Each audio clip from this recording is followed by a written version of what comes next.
All right. Hello. Hi from Streetwise. We're really excited about this week's episode.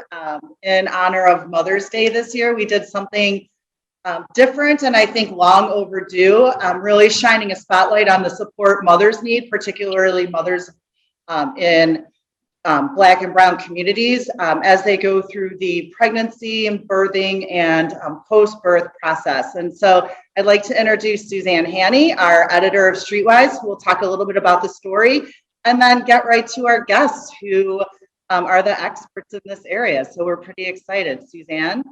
Hi, nice to meet you all. I'm honored to be here with my guests and your audience. So what we're talking about is there was an Illinois state report that basically said that both in Chicago and in the state, there was 6 times the disparity between Black women and white women in maternal deaths and morbidity, which is long-term health conditions. And I'm told that this week the report was updated and it was actually 8 times the death. So there is a new bill before the Illinois General Assembly to include more midwife support and doula support for women on Medicaid. And this is important because 2 out of 3 of the births on Medicaid, are 2 of the 3 Black women are on Medicaid. So they need better care. And the idea is that midwives and doulas could provide navigation and advocacy when they're going through the hospital system. Maybe slow them down if a doctor is saying your labor's gone too long, it's time for you to go into cesarean, or you have some health conditions coming up like high blood pressure that we need to watch. And so that's where this bill is really helpful. So I'm talking to 3 sets of doulas. I'm talking to Chicago Birthworks, Tayo Mbandi. Is it Mbandi or Mbandi? It's Tayo Mbandi. Mbandi and Tony Taylor. This is say it again. Yes, so I'm Tayo Mbandi. And this is my mom, Tony. Hi, and they're part of Chicago Birthworks, right? Yep, Chicago Birthworks Collective, that's us. Okay, and I'm also talking to Kaylin Jerez and Star August of the Holistic Birth Collective, and I'm talking to Anya Tanyavudi of Chicago Volunteer Doulas.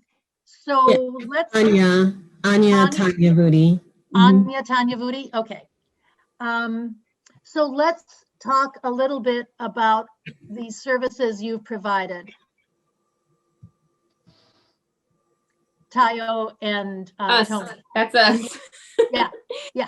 So we are a birth and postpartum doula collective. So just like lots of other folks across the city, we care a lot about how birthing people and pregnant people are experiencing this journey, particularly how Black folks are experiencing this in and outside of the hospital.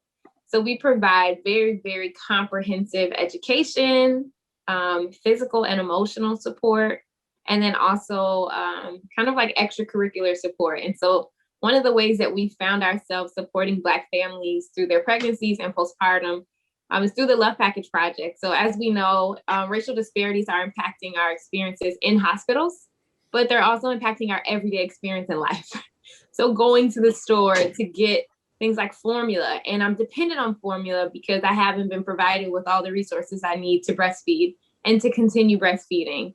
And so my dependence on formula, plus all types of racial stereotypes, all types of systemic racist systems make it very difficult for me to do basic things like feed my child, because the WIC office is only going to give me so much of this formula, and this doctor is saying I need this kind. And so the Love Package Project was a way for us to just show folks love and let them know there's no hoops that you have to jump through to be able to take care of yourself and your child.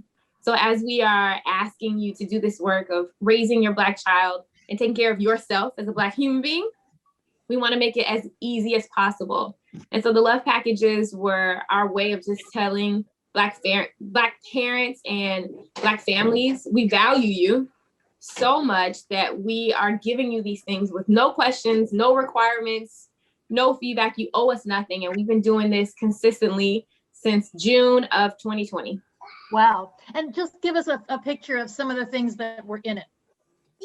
So initially we were doing a lot of just on the ground community donations, and we were collecting kind of like spare items, diapers, wipes, formula, all types of baby gear. But at the start of this year, we really tried to expand things and partner with organizations and brands that marketed towards Black families. So our ideology was, if you expect Black families to buy your products, you can partner with us to make sure that they're accessible to all Black people. And so in the start of this year, we really established a lot of relationships with brands who have been very consistent. So one of the best partnerships that we've established is with Monty Kids, which is a Montessori toy subscription company. And they have provided us with a ton of very high quality Montessori toys, which if anyone doesn't know, Montessori toys, they don't make noise, they don't blink, they don't need batteries, they don't get stuck under your seat and make annoying sounds, you know? So these toys have been very meaningful for us to share with our families and kind of just being autonomous about the way that they raise their children, the way that they educate their children. So we've been able to include those Montessori toys, tons of baby and mom hygiene products, and not just hygiene products, but really high quality, luxurious body care products, feminine products, menstrual products. What else have we included in there? Bottles. Yeah, feeding. Got a shark. Blankets. We have bottles, blankets, Clothes. We had, like recently, we had some strollers Mhm. and we had some organizations that donated some car seats, some brand new strollers, baby tubs, high chairs, cribs, bassinets. And we have the brand that just partnered with us. Is it Braverly? Kindred Braverly donated a ton of nursing bras. Yeah. So we've been able to provide a wide range of products to the families in support. We got a little kid invading with dinosaurs and sharks over here. Cool. Oh, I see it. So, and you also cooperated with Take It Off My Plate, which is a group we had before to provide food. Right. Okay. Yeah, so Zuri and her team, they reached out to us early on when we first launched the Love Package Project and let us know that they wanted to expand the love, really. And so Zuri and the Take It Off My Plate team, they began preparing home cooked meals for these families. So hot food, and it was delicious. It was so good. So every week they would come out and make an entire menu. And I think we did it for about I think we did about 6 weeks before they began, and they started their own community fridge. So before they started the free fridge, they were working with us to feed these families. And you got a family of 8, and you don't have to cook one meal for a family of 8. That can save you a bunch of time. It can save you a bunch of money. And it just gives you an opportunity to feel like, wow, someone made this food for us with love. We can all sit down and enjoy this together. We don't have to worry about cleaning. We don't have to worry about our groceries being impacted. It was wonderful partnering with them. Great. That does sound great. I'm going to probably get back to you, but I'm going to get to Anya because I know she's really crunched on time. So Anya, you and I talked, and what I was most intrigued about was that you said that you provide, Chicago Volunteer Doulas provides volunteer doula care. If you have a midwife and she sees that the woman has no support, she can say, would you like a doula? Because what you've explained to me is that the doula is the emotional support and the midwife is the clinician. So maybe a woman's alone, and so she can say, well, sign up for a doula. And so you have 12-hour shifts, and the doulas are not allowed to accept donations, although they can make a donation to the nonprofit. But you also said that you're not based on a charity thing, it's solidarity. So it's not pity at all, it's solidarity, and you provide a community to provide perinatal support before the birth, during the delivery, and then afterward for a time to let the women decide whether they need a little housekeeping help or other help afterwards. So explain to me a little bit about how this works and how a doula works. So we have Chicago Volunteer Doulas is a organization that provides comprehensive doula care to vulnerable communities in the Chicago area. And we absolutely do that through the lens of anti-racism and through the lens of solidarity. We are a Black woman-led organization. Our executive board is entirely comprised of Black women, and our executive staff team is also entirely comprised of Black women. And we serve all Black, brown, communities, folks who are economically excluded, folks who are marginalized as a result of ability, of LGBTQ status, folks who are minoritized but because of their religion, folks who have experienced birth trauma previously or postpartum depression. We have a number of different ways that folks can identify as vulnerable in order to have access to our doula support. And we have 5 programs. And we do describe the birthing folks that we support with gender neutral descriptions, because not every person that serves as a doula with Chicago Volunteer Doulas or every birthing person that we support identifies as a woman. And we want to be as comprehensive as possible in describing the birthing experience that folks are having. We provide this support in solidarity with communities, as you mentioned, not in charity to communities. This is an experience that we identify with ourselves, and we see ourselves as having a solution for these issues together. And we do it through 5 programs. And those 5 programs, you described a couple of them. One of them is our On-Call Doula program, with which we partner with midwives. We have 9 partnerships with hospitals and a birth center. And with those partnerships, midwives can offer our doula services for an on-call needs. And that is lovely and much needed care that our doulas are able to provide.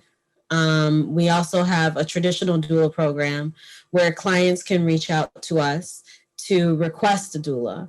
If for whatever reason, folks in one of those vulnerable categories do not feel like they can identify or access doula care, otherwise they can reach out to us and we will make a match for them based on what their needs and their preferences are. So they let us know where they're birthing, they let us know how far along they are, and then we put a match out to our doula community. Folks also sometimes have preferences in terms of languages that doulas can speak or culturally relevant experiences that doulas may have had.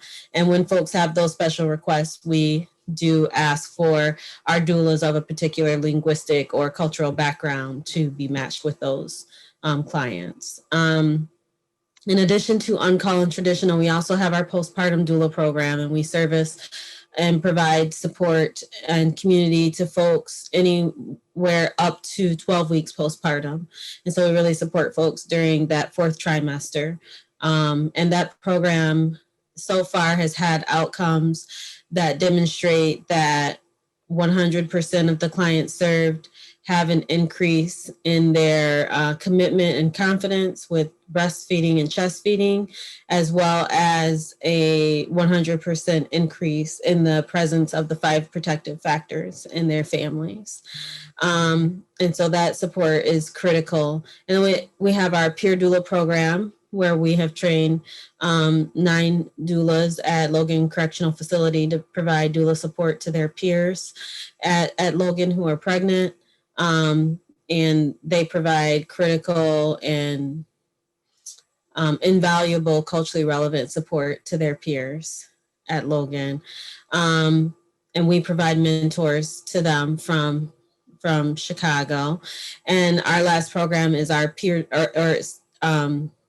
is our mentor doula program, where we match each of our, so oftentimes I tell folks that, the initial thought about who are the clients of CVD would be pregnant people, but I would consider the clients of CVD to be pregnant people as well as doulas. We are accountable to the experience that our doulas are having with us as well. And we want to make sure our new doulas feel confident and comfortable, and that they receive the mentorship that they need in order to launch into their doula career feeling at their very best and like they are feeling very informed and prepared to bring the culturally relevant knowledge and gifts that they have to also an informed practice as a doula. And I believe Tayo is one of our mentors. I'm not sure if Tony is as well, but yeah, we have had a lovely relationship with Chicago Birthworks Collective as well as an organization. And 82% of our clients identify as living in the economic margins. Over 70% of our clients identify as Black and Brown. And thus far, the birthing outcomes that our clients have are demonstrating less medical intervention, less instances of low birth weight infants than the statistics at the hospitals that we serve, as well as than the statistics in Chicago. So the birth outcomes that our doulas are supporting are producing anti-racist statistical outcomes, demonstrating that doula support has a significant disruption of the impact of racism in the birthing experience. Let's talk about that a minute. Maybe I'll be the one to describe. So when I said to you, well, there's a 6 times disparity between white and Black, you said, I don't believe that's the fault of Black women. I was economically fine and they treated me badly. And both of you talked about, both you and Star talked about how the medical profession seems to be geared towards cesarean births. If your labor goes too long, they say, oh, it's time to go for cesarean. And maybe that's not necessary. Maybe epidurals aren't necessary, which is why your women do not have those incidences. Because of course, cesarean is a heavy duty surgery and it's not easy on the body. And sometimes you can't always go back to having regular births. So let's talk a little bit about that. I think I'll summarize the histories of gynecology. Both of you talked to me about J. Marion Sims, who was a sort of doctor in the mid-19th to late 19th century in the South. He operated on Black enslaved women. He got their master's permission, but not theirs. And he treated them without anesthesia because he thought Black women could stand the pain and they were less than human. That's what Star told me. And so I'm kind of phrasing it tightly. And it's kind of like everybody I say that to is overwhelmed. It's just another of those things we're learning about this year about slavery. And there isn't much you can say except I'm sorry, but that is what it is. So tell me, both of you, some of the experiences you had where if you had a doula, because you had a doula, they didn't go to heavier surgery. Star, I'll go with you first because I haven't gotten you on yet. And you tell me your title exactly, and you can mention Kaylin as well. Sure. My name is Star August. I am the CEO of Holistic Birth Collective. I also have my partner, Kaylin Dress, who's also on the line. Kaylin, do you want to say hello? Mm-hmm. Hi, everyone. Okay.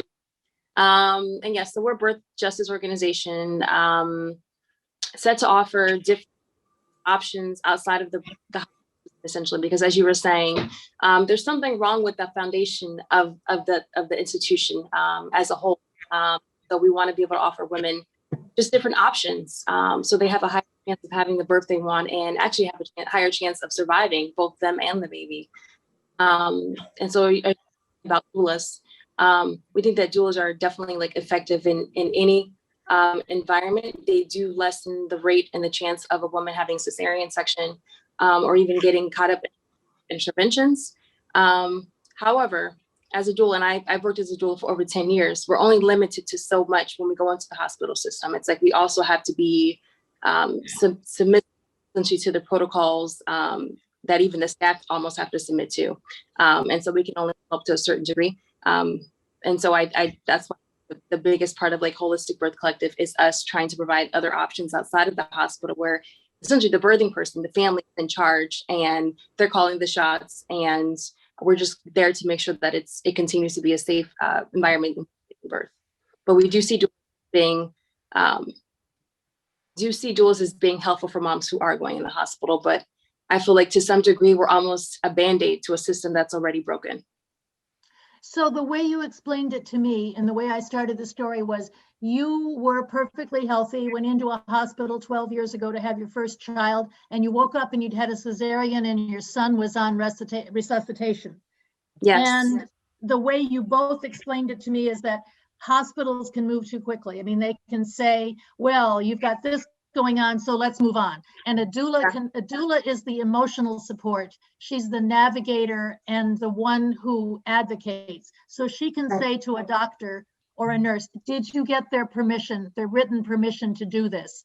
Are they sure? She can explain the situation while someone is taking the vitals and stuff like that. So she can, and also the maternal deaths had to do with things like blood pressure that went unchecked, and then a woman died of organ failure after 7 months after giving birth because her kidneys failed. So and she had been in and out of the emergency room afterwards. And then there was another woman who died because a blood clot went to her lungs, and she had not had coordinated care. She had been in a doctor and then a different hospital and then a different emergency room, and so nobody knew her whole history. But a doula could have said, oh, this is happening to you. Look at the pattern. You need to talk to your doctor. Am I right about that? No, you're definitely right. A doula would know this woman very intimately from the beginning to the end, essentially. And so she would be able to pick up if something is off with the mom. They would also be someone who would be able to tell the mom, hey, this is what they're offering, but there's other ways to approach a specific situation. And let me just kind of spell it out. And then you make whatever decision is best for you. Yeah. I think it's also important to talk about cases. For example, in the most recent report, there was an example of a Black woman who reported pain after her cesarean section, and it took several hours for her to be taken seriously. And as a result, she died of internal hemorrhage.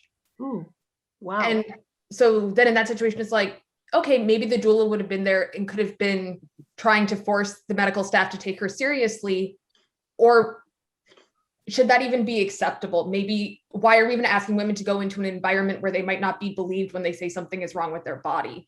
And I think that's the key problem that we're trying to address right now. Right. And So So I think what comes to mind to me, I don't know if anyone has ever heard of the allegory of fish fixing. Mm-mm.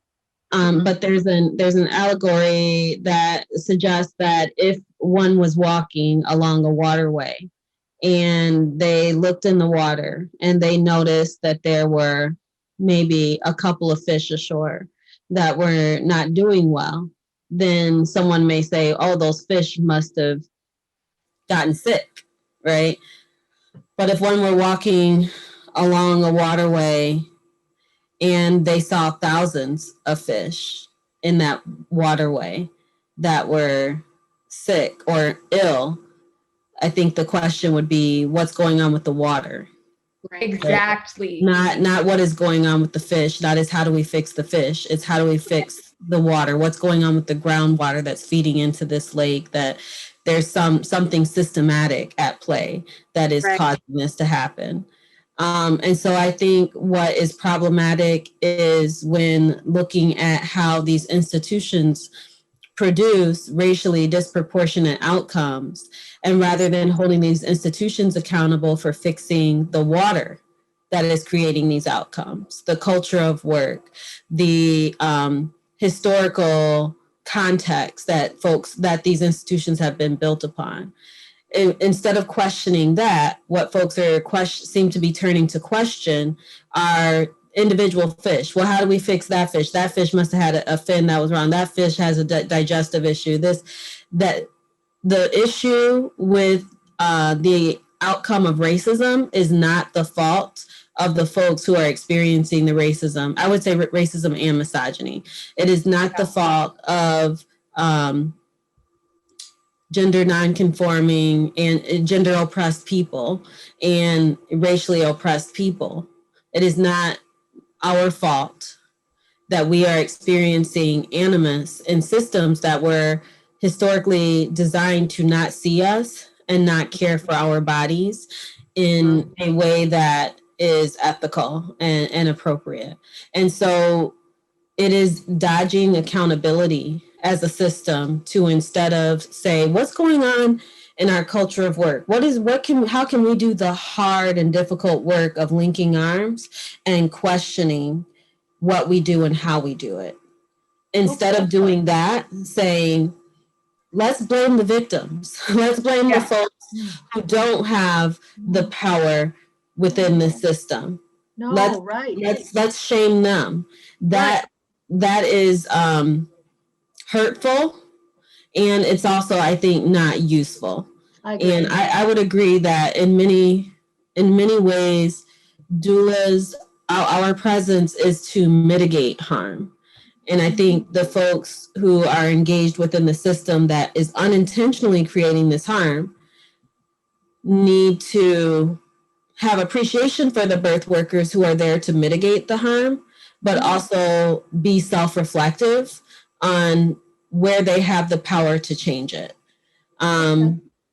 And in my experience, many institutions have folks working within them who can identify where there are cultural barriers to disrupting racism when it shows up. There are doctors who have done interviews who have said that they know that they don't listen to Black women in the same way in regards to diagnosing pain or, explaining worries. And I myself have talked to folks who have had very different treatment. I think that's one of the other benefits of doulas is doulas work with a lot of different clients, and birth workers see how clients are treated differently and are responded to differently in these institutions. We have about 5 minutes. So in that time, I have to do two things. I want Star and Kaylin to briefly summarize the bill. And then we have one of our vendors who experienced a difficult birth several years ago that wound up in a stillborn. And so I want her to be able to tell her story, and some of you to say where you think you could have intervened and changed the consequences. So Star and Kaylin kind of give me a little summary of the bill, which, as I understand, has passed out of the House and is now in the Senate. Right. So taking all of this in, as a birth worker, I saw this as being a major problem. Everybody that was going into the hospital, into the system, was having the same outcome. Obviously, the woman is not broken. The birthing person is not broken. It's the system. It's the system as a whole. And so we had to find a way to essentially give the birthing person back their power, put them in a safe environment where they felt safe. They could essentially have people that they personally chose to come to them and to serve them in their own household, in their own environment, to really reduce any prejudice that may be coming through the care, that would really reduce maternal morbidity, essentially. And so Kaylin and I decided to draft our own bill that would essentially have CPMs, which are home birth midwives, be compensated through Medicaid, which, as we said in the beginning, what is the main provider, the main insurance carrier that's paying for home births here in Illinois. Kaylin, do you want to go through the specifics of the bill as far as the payment model and how it's different? Sure. I want to keep it really short. So basically, any individual who wants to participate in this program, it's not just for Black women, but we are prioritizing zip codes with the highest morbidity rates. And those are all in predominantly Black neighborhoods, which I think is important to point out. It's not just poor neighborhoods, it's Black neighborhoods. So race is absolutely playing a role in this. And so to disrupt that, we want to step outside the system altogether whenever medically possible and pair them with a trained midwife as well as a doula. And in 87% of the cases, we would expect that there would be no service that they need beyond the scope of practice for a midwife. It's possible that some people might need to be transferred to a hospital, but in that case, your doula goes with you and is advocating for you the entire time. I think that covers everything. I'd like to give the other guest a chance to speak. The other thing you mentioned to me was that many women are having their prenatal care in a clinic, and then they go to a hospital and they get a totally different doctor. So they get a doctor they've never seen. So either they can have the home birth, which will be a midwife and a doula they know, or they'll have the doula go to the hospital with them and be able to advocate. So I think that's really important. So I'd like to get Paula on for a second and then let you all comment for a closing. Paula is one of our vendors. Hello. Hello, And how you all doing?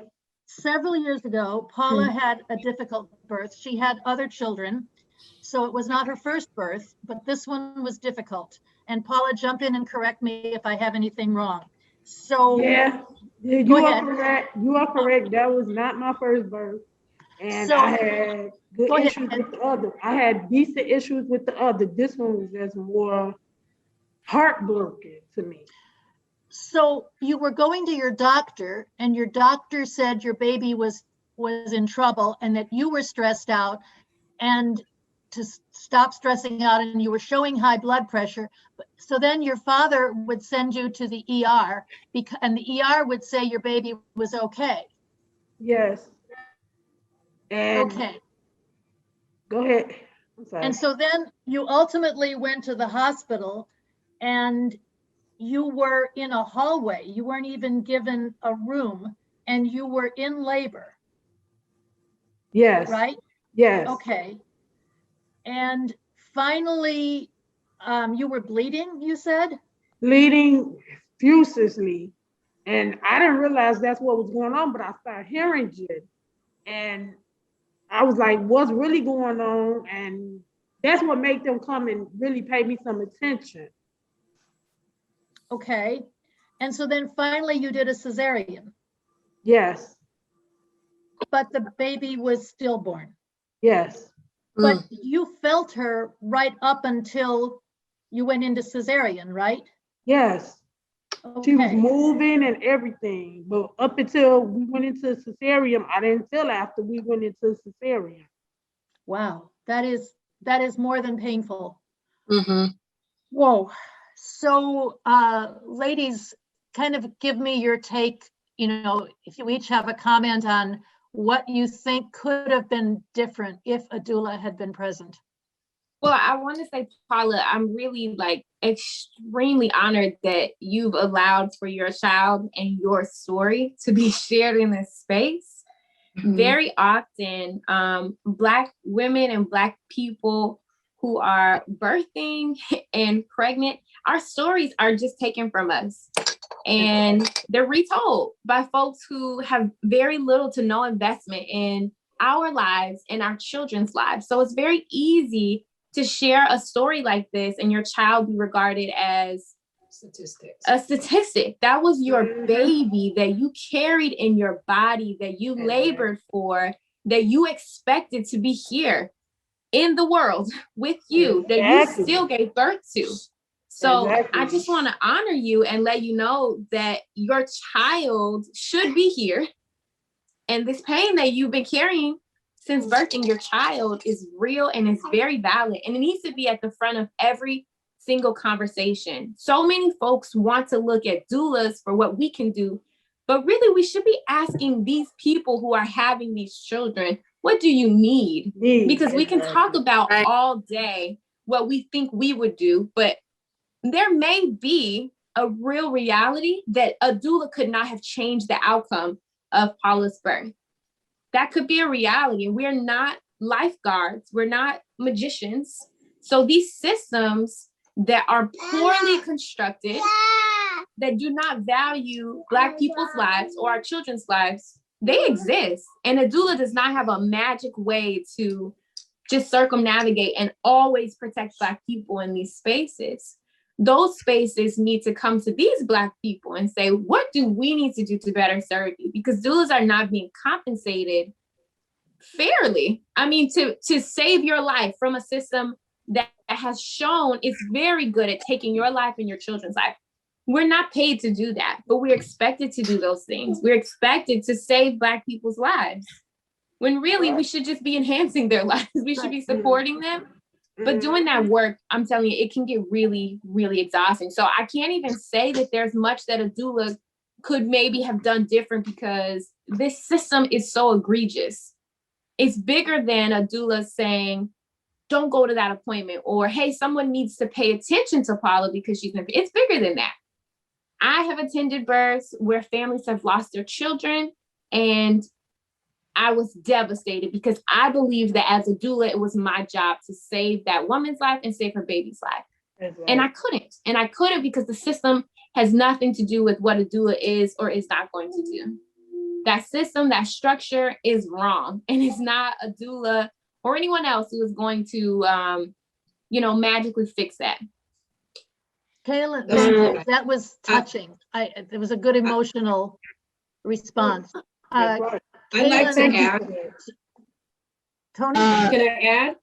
I'd like to add that the responsibility for what happened, it's not on you. You did everything that you were supposed to do. And there needs to be an actual change that is verifiable, measurable. And those, the hospital, wherever you deliver, and all these hospitals need to hold themselves accountable for the losses and for the trauma that is inflicted on the moms, even when their babies make it. Even, like, if there was a better way that they could handle this, like that's where the burden of, responsibility lies. It lies in the laps of these doctors and these nurses providing this care that is less than optimal, and that doesn't take into consideration all of the statistics that show, all these things about maternal and fetal demise. So I'm really sorry. I'm really sorry that was your experience. I've had my own experiences with neglect and just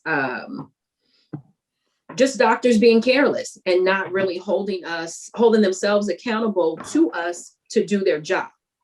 Mm-hmm. Star and Haley, I would agree. Go ahead. Yes, go ahead. I've got a minute or two from each of you. Yeah. Okay, I was just going to say I would agree. I'm not a clinician, but I feel like in listening to that story, what I hear are many opportunities for clinicians to provide better care, to provide better analysis, better and more humane and more emotionally transparent information. I think that I can only imagine the emotional weight that you carry from that experience, Paula, and that it takes the toll that it takes on you to share your experience with us in this context. And I think, we and so many people owe you gratitude for your generosity in sharing what I imagine is an incredibly difficult experience. I want to, take the time to remember your child and to honor the experience that you had and that your family had. And yeah, you did. When I hear that story, I just hear lots of opportunities for the clinicians that were caring for you to have been more humane and more accountable to you. And perhaps Star, as a clinician, you have more insight into. I just talked to someone yesterday about home birth experiences and high blood pressure, and their experience, the description of the care that they got was very different, and they were white. So I'm not, and so Star, I don't know if you can say more about what. Yeah, please. Yeah. Please give us a summary. Yeah. Paula, I can definitely, I definitely hear what you're saying, and I feel like the same sentiment that everybody else was saying. Like, this is something that definitely should not have happened, and I feel like it happens too much. And this is like a common running theme that I constantly keep hearing when people are calling me, and it's one that I experienced as well. And it's unacceptable. It's unacceptable. We deserve the best. We're human as well, and this is what has fueled this bill. If we cannot, and we have not up until this point, received care that we deserve as human beings, then we need to get out of the system. We should not be in the hospital. Having a baby is not an emergency under any grounds unless you're high risk. There's no reason we should be in the hospital. And so for us to put our care back in our own hands, to choose our own team, to make a connection with somebody that we trust and we build a bond with and a relationship from early on. I mean, as a midwife, I'm able to go to a person's house. I'm making connection not only with the mom, with the mates, with the children. I see their home. I see if they may possibly need food, if there's a lack of resources, if there's anything that's going on that I can pick up on early, I'm able to address it immediately before something may turn into a problem. As far as them not addressing and having her birth, your birth outcome lead to a hemorrhage, Paula, is something that's it's just sickening as a whole, because it should have never gotten to that point, period. They should have been monitoring you. When you said that something was up, as the mom, you know more than anybody knows. You've been with this baby from the beginning. So if you say something's up, something's off, they should have listened to you. They don't know better than you do. They should have listened to you, because moms are always the first one to know. And so I think it's important now that as we've talked about the system whole, that we start thinking about real solutions. Obviously, going to the hospital and continuing to participate in the system is not going to change. We're in 2021 and we're still experiencing the same thing. As a report just came out last week, it reported that it's getting worse. Now we're at eight times the rate compared to white women instead of 6. So are we going to continue to go to a system that we know is killing us? No, we have to consider other options. The other option is to birth at home. You choose your own team, your midwife, your own doula. You're in a space with people who love you, who have your back, who are going to make sure that you have the best outcome, the best experience overall. So I think it's important for us to take our health back into our own hands, as we can constantly see we're not being valued. Our Black bodies are not being valued. So we should not continually to put our trust into a system that's killing us. We have to start putting our own health back into our own hands. It's going to start with us. We can never expect anybody that's essentially has been the oppressor to come all of a sudden be our savior. It's not going to happen. It's going to start with us. And so that's why this is what's fueling this bill. I'm trying to make a way so that every sister that calls me who doesn't necessarily have money to pay for a home birth, they can have the state pay for the home birth. They can pay for it so they can have the chance to be in charge of their own birthing experience and have the system taken out of it, because they're clearly a problem. And we're going to continue to have the same thing, Paula, unless we do something about it. It's up to us. It's not up to them. They're not there. I mean,